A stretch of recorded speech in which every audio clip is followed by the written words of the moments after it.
یاسین هلالي صاحب لوړ دی هغه سره خبرې کوم چې هغه راته سوچ کورم ودان صاحب ستاسو ډیره مننه او ستاسو د مقدمه او د تعارف ډیره مننه کورم ودان الله دې اجر درکړي خیر اوسه سلام مشه هلال صاحب دا خبرونه چې را جوړېده او دلته د خلکو د افغانانو پښتنو د جوش او د جذبې او د ولولۍ ته وګورئ څه احساس زه ډېر خوشحاله یم دا لومړی ځل دی چې افغانان راجمع کېږي او راغونډېږي او د اماراتو د 140مه د استقلال او خپلواکۍ ورځ لمانځي. زموږ دپاره دا ډېره مهمه په دې ده چې دلته ډېر افغانان اوسېږي. په دې وطن کې ډېر خلک کارونه کوي، بزنسونه لري، په لاره کې پروت هېواد دی، اسلامي هېواد دی، زموږ ورور هېواد دی، کلتور هم سره شریک دی. دا ډېر د خوشحالۍ ځای دی چې زموږ کې داسې خلک پیدا کېږي او افغانان دا جرأت کوي، دا همت کوي او د دوی سره دغه خوشحالۍ کې شریکېږي او د ورځې لمانځي. دا ځان ته د دوی خوشحالي نه ده بلکې زموږ خوشحالي هم ده. د دې هېواد د جوړېدو سره دلته ډېر افغانان راغلي دي، د 2.5 لکو 3 لکو شاوخوا کې خلک دي چې کارونه کوي، د خپل وطن ته پیسې لګي، که هغه پښتونخوا ته لګي، که په افغانستان کې د هغې سیمو اقتصادونو اقتصادیاتو سره دا ډېر مرسته کوي. د دې ځینې دا کوم خلک چې دلته کارونه کوي بېرته بیا پیسې لګي او خپل کورونه سپورټ کوي.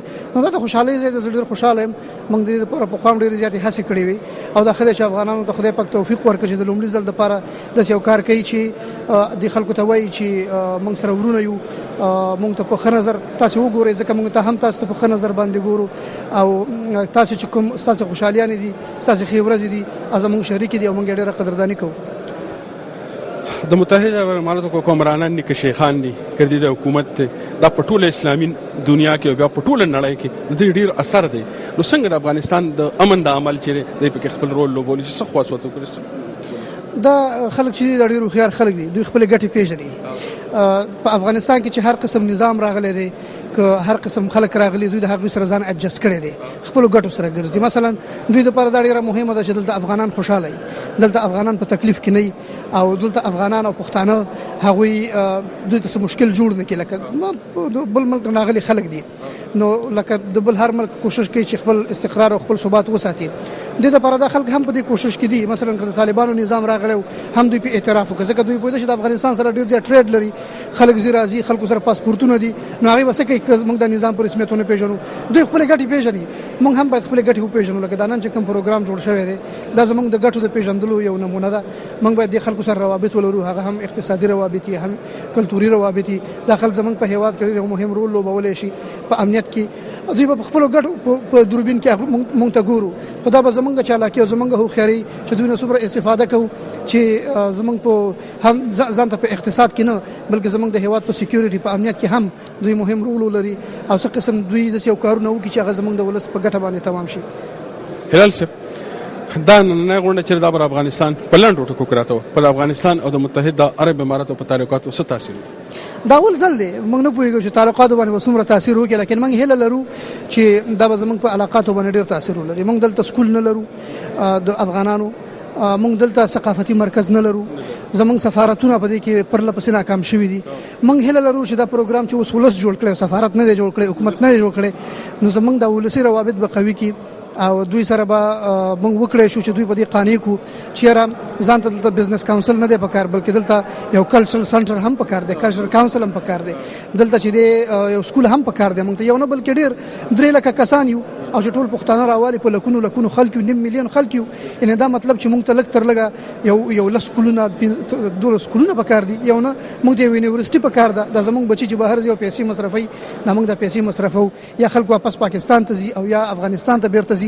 نو هلته د پیسې چې موږ مصرفو کورونو څخه د ماشومان او د ځوانان موږ نه لري اوسېږي او موږ په کنټرول نه لرو چې هلته هغې د ښه ملګرو سره ګرځي، خرابو خلکو سره ګرځي. هغې دپاره که دلته یو یونیورسټي، خو دا خو اوږدې خبرې، دا خو ارمانونه دي. زما هیله دا ده چې انشاءالله چې دغسې پروګرامونه به زموږ اړیکې سره لا قوي کړي، هم کلتوري اړیکې او هم به د خلکو نظر زموږ په اړه بدل شي چې موږ ځان ته ډریوران نه یو، ځان ته کولنګ او بلچه نه وهو. د هغې تر څنګ هغه هم ډېر ښه کارونه دي، په هغې موږ فخر کوو، لیکن د هغې تر څنګ باندې دلته ډېر مثقف او تعلیم یافته خلک موږ لرو. دلته موږ کوشش کوو چې سکولونه ولرو، یونیورسټیانې ولري. ځان دلته نه چې د خښتې د پاسه موږ دلته خښتې ږدو، بلکې موږ غواړو چې دلته د دې خلکو بچو ته هم سبقونه ووایو. او موږ لکه سید جمال الدین افغان چې د افغانستان نه لاړو او نور دنیا ته د ازادۍ چل وښودو، نور دنیا ته دا وښودل چې څه قسم راپاڅېږي او د ښکېلګرو خلاف سرلړی ولس اوسي.